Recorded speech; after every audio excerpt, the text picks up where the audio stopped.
அடுத்த முதலமைச்சர் சொல்லுங்க, பிரதமர் சொல்லுங்க, ரைட்டு. முதல்ல வீதிக்கு வரணும் சார், களமாடணும் சார். எடப்பாடி பழனிசாமி ஊரா சுத்திட்டு பேசிட்டு இருக்காரு. ஆமாவா? ஏன் நீங்க ஸ்டாலின் வர வந்தான வீதிக்கு, உதயநிதி வர வந்தான சார் வீதிக்கு? அந்த சைடு ஸ்டாலின் உதயநிதி போவே இல்லையா? உதயநிதி யாரையுமே 12 நாள் சந்திக்கவே இல்லையா? உதயநிதி அவர் வீட்டுல சாப்பிடலையா? அரசு பணி பாக்கலையா? ஏன் கபில் தேவ பாக்கலையா?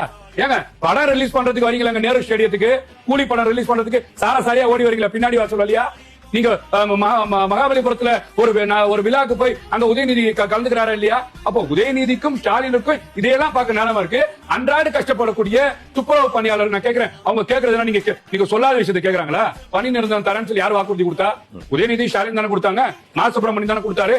எடப்பாடிக்கு யாரு கடிதம் எழுதுனா இவர்கள் எல்லாம் பாதிக்கப்படுறாங்கன்னு சொல்லி இவர்களுக்கு வந்து பாத்தீங்கன்னா அவங்க கேட்கக்கூடிய கோரிக்கையை நிறைவேற்றும் யாரு தேர்தல் வாக்குறுதியில பட்டியல வெளியிட்டா? இப்ப ஏன் முதுகுல குத்துறீங்க?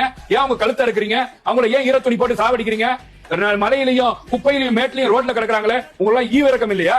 இதுதான் திமுக திராவிட அரசாங்கமா? இதுதான் சமூக நீதியா? என்ன ஜாதியை பார்த்து அவங்க ஒண்ணு கொடுக்காம வச்சிருக்கீங்களா? ஓரம் கட்டி வச்சிருக்கீங்களா?